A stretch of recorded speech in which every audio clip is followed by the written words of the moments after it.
नमस्कार, थर्ड आई में आपका स्वागत है। पिछले 14 फरवरी के बाद से पुलवामा, पाकिस्तान अटैक, अभिनंदन, देश प्रेम, राष्ट्र प्रेम, ये सब बातें चल रही थी। 6 मार्च को एक सुप्रीम कोर्ट ने एक बार फिर से रफाल का केस सुनना शुरू किया। उस केस के बाद सरकार की तरफ से जो सबसे तुरंत वो आई कि हम इसको ऑफिशियल सीक्रेट एक्ट के तहत हिंदू जो पेपर है उसके ऊपर मुकदमा चलाने की भी सोच रहे हैं या उसके ऊपर कानूनी कार्रवाई करने की सोच रहे हैं। अब ये ऑफिशियल सीक्रेट एक्ट मूल रूप से ब्रिटिश इंडिया में अंग्रेजों द्वारा बनाया हुआ एक कानून था जिससे वो हिंदुस्तान में हुकूमत करना चाहते थे।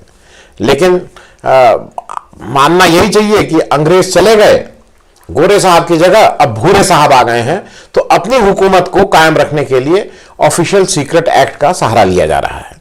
देखिए, इस देश का संविधान हर एक नागरिक को एक फ्रीडम ऑफ स्पीच उसके हाथ में देता है और आर्टिकल 19(1)(a) के अनुसार हम अपनी बात कहने के लिए फ्री हैं। देखिए, इस जब संविधान बना तो बहुत सी बातें हुई कि भाई सदन के अंदर कोई बात होगी, फ्री एंड फेयर होगा, मैं अपनी बात बिना किसी लाग लपेट के कहने के लिए रहूं।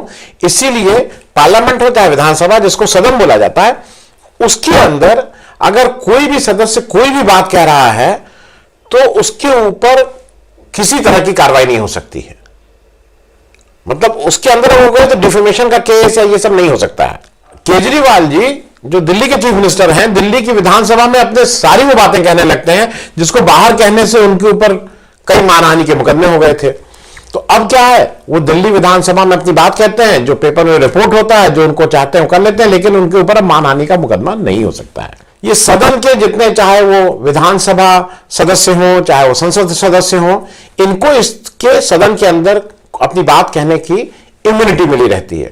हालांकि अभी 6 मार्च को हमारे उत्तर प्रदेश के संत कबीर नगर के सांसद शरद त्रिपाठी जी और उनके साथ जो एमएलए थे बघेल साहब, इन दो लोगों ने जिले की एक मीटिंग के दौरान, जहां पे उत्तर प्रदेश मंत्रिमंडल के आशुतोष टंडन एक मंत्री भी उपस्थित थे, जिस ढंग से जूते से एक की पिटाई की, उन्होंने थप्पड़ से उनकी पिटाई की, वो शायद भूल गए थे कि ये इम्यूनिटी सदन के अंदर है। वहां जो वो योजना की मीटिंग कर रहे थे उसमें ये इम्यूनिटी नहीं है, तो वो एफआईआर होगी, क्या होगा क्या नहीं होगा वो तो अलग प्रोसेस ऑफ लॉ है। और बता दें कि मीडिया, देखिए मीडिया का जो काम मूल रूप से माना जाता है, जिसकी वजह से उसको 4th पिलर ऑफ डेमोक्रेसी कहा जाता है, वो प्रश्न पूछना है। आज की तारीख में प्रश्न पूछना कम हो गया है, उसके बहुत से कारण हैं, उसको मैंने बहुत से एपिसोड में कवर किया है। लेकिन एक चीज जरूर है कि जैसे हिंदू के ऊपर ऑफिशियल सीक्रेट एक्ट चलाया जा रहा है की बात हो रही है और कहा जा रहा है कि वो अपना सोर्स बताएं, तो मीडिया में अगर आपको छाप रहे हैं तो आपको अपने सोर्स को न बताने की इम्यूनिटी है। तो अच्छा, अब दिक्कत क्या हो रही है, जरा ये भी तो आप समझे कि कहां पे समस्या हो रही है। मीडिया को अगर इन चीजों पे, इन टॉपिक्स पे जो सरकार के लिए अनकंफर्टेबल है, किससे पूछें। भाई प्राइम मिनिस्टर जो हमारे मोदी जी हैं, उन्होंने तो प्रेस कॉन्फ्रेंस की ही नहीं। मतलब पूरे 5 साल में हिंदुस्तान के इतिहास में पहले प्राइम मिनिस्टर बने जिन्होंने कोई प्रेस से वार्तालाप किया ही नहीं, प्रेस कॉन्फ्रेंस ही नहीं की। अब क्या है, ये आज की तारीख में लोगों को लगता है नहीं, इसका क्या मतलब। अरे भाई, ये एडवोटोरियल जिसको आप बोलते हैं, जहां पे आप उसको पैसा देंगे और अपनी बात कहेंगे, इस तरह के कुछ काम उनके पसंद के 2-3 चैनल में उन्होंने किया।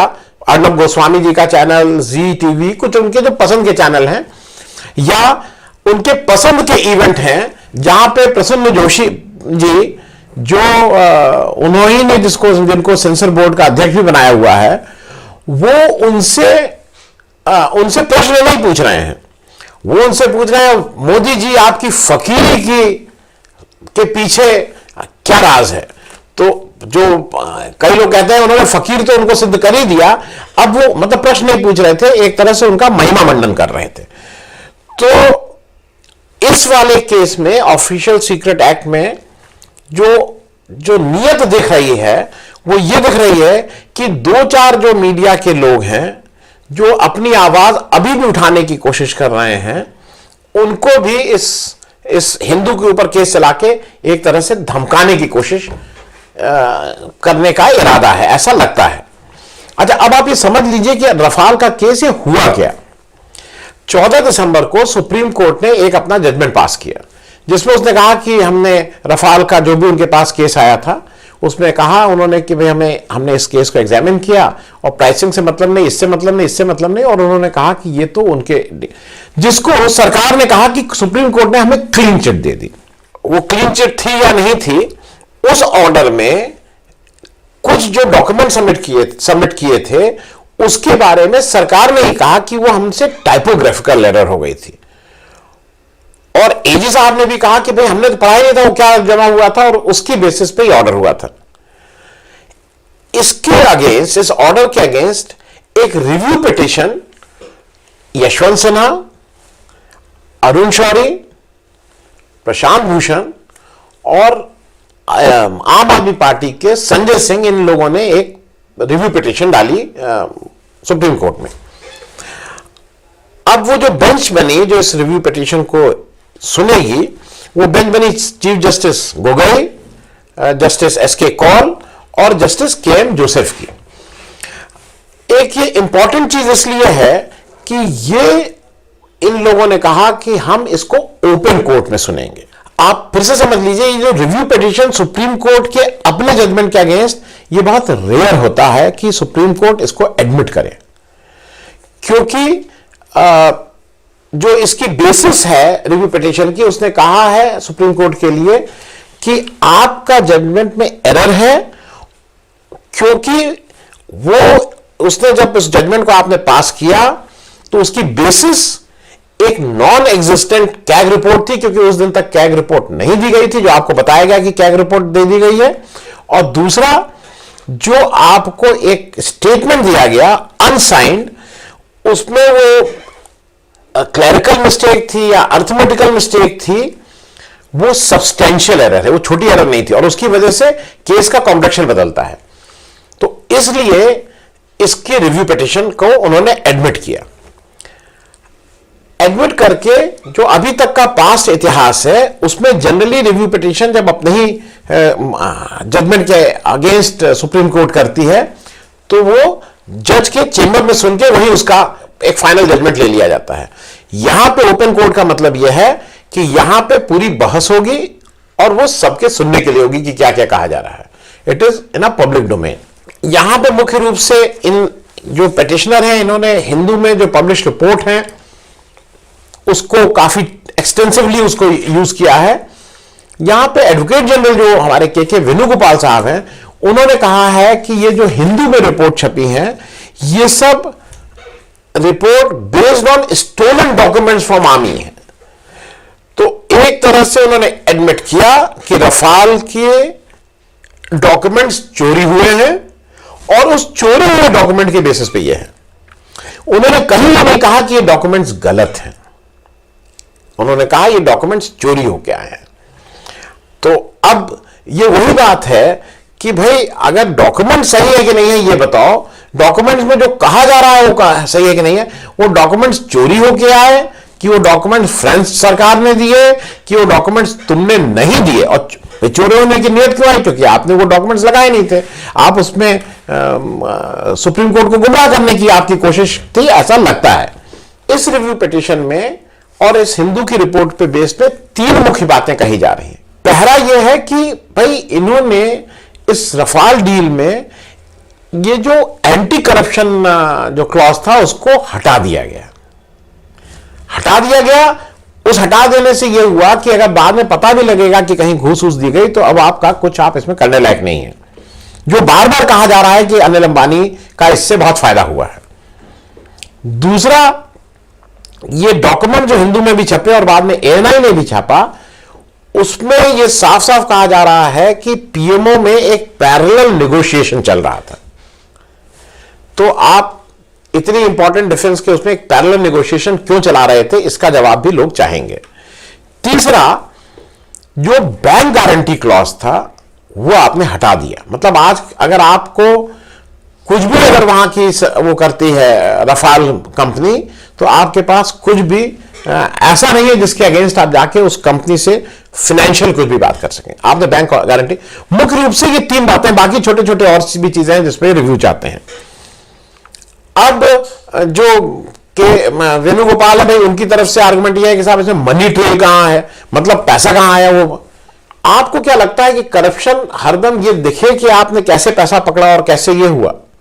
Corruption is not always bribe, क्योंकि इसमें जो लगे हुए लोग हैं, चाहे वो राजनेता हो, चाहे वो नेता हो, चाहे वो अधिकारी हो, इन लोगों की जिस बेतहाशा ढंग से इनकी संपत्ति बढ़ती है, तो वो कहीं पता थोड़ी रहता है कि पैसे से आई। अरे सबको, दुनिया को पता है कि वो कहां से आ रही है, तो करप्शन से आई ये थोड़ी है। दूसरा, ये नोशनल लॉ, देखिए पब्लिक एक्सचेकर मतलब सरकार को अगर लॉस हुआ है, आपके किसी भी कारण से एक 100 रुपए की चीज अगर आप 100 रुपए से ज्यादा में खरीदे हैं तो लॉस है, तो इट अमाउंट्स टू करप्शन। तीसरा, जो प्रोसेस ऑफ डिसीजन मेकिंग है, जो आपका एक प्रोसेस है, भाई ऐसे ऐसे इसमें डिसीजन लिया जाएगा, ऐसे टेंडर आएंगे, उसमें अगर कोई पैरेलल नेगोशिएशन कर रहा है तो वो भी क्रिमिनल मिसकंडक्ट है। वो ऐसा नहीं है इतने आसानी से। एक पॉइंट और कि गवर्नमेंट मतलब गवर्नमेंट गलत रिपोर्ट दे रही है, गलत डॉक्यूमेंट्स दे रही है कोर्ट में। इन सारे जो मुख्य चीजें हैं उसको, उसके अगेंस्ट में जो जैसे नेताजी कह रहे हैं, जैसे प्रधानमंत्री कह रहे हैं मोदी जी, उसी तरह से वही वाली बात वेणुगोपाल जी ने भी यहां कही कि भाई इससे डिलीवरी डिले होगी। तो कोर्ट का कहना यह है कि नो भाई, कोई भी क्वालिटी ऑफ रफाल पे कोई नहीं बात कर रहा है। रफाल बेहतरीन जहाज है, लेकिन आपने उसको महंगा खरीद रहे हैं, और जो महंगा खरीद रहे हैं, आरोप यह है कि जो महंगा आप खरीद रहे हैं उस पैसे को आप किसी अपने चहेते उद्योगपति को कहीं से उसका फायदा पहुंचा है।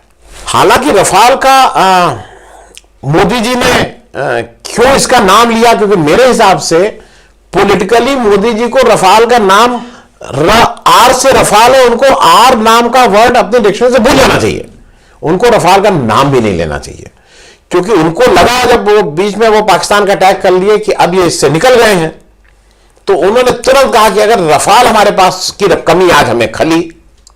वो एक अलग डिबेट है कि वो कमी क्यों हुई, इतना लेट क्यों हुआ, लेकिन मुझे ऐसा लगता है रफाल नाम का जिन बोतल से 20 दिन बंद रहने के बाद फिर निकल आया है, और चुनाव में उसका कितना बड़ा या छोटा रोल होगा ये तो आने वाला समय ही बताएगा। धन्यवाद। अगर आपको हमारा ये कार्यक्रम अच्छा लगा तो कृपया सब्सक्राइब करें, और साथ में वो छोटी घंटी भी दबा दें, जिससे आपको जब भी कोई नया वीडियो, नया एपिसोड अपलोड हो तो आपको उसकी सूचना मिल जाए।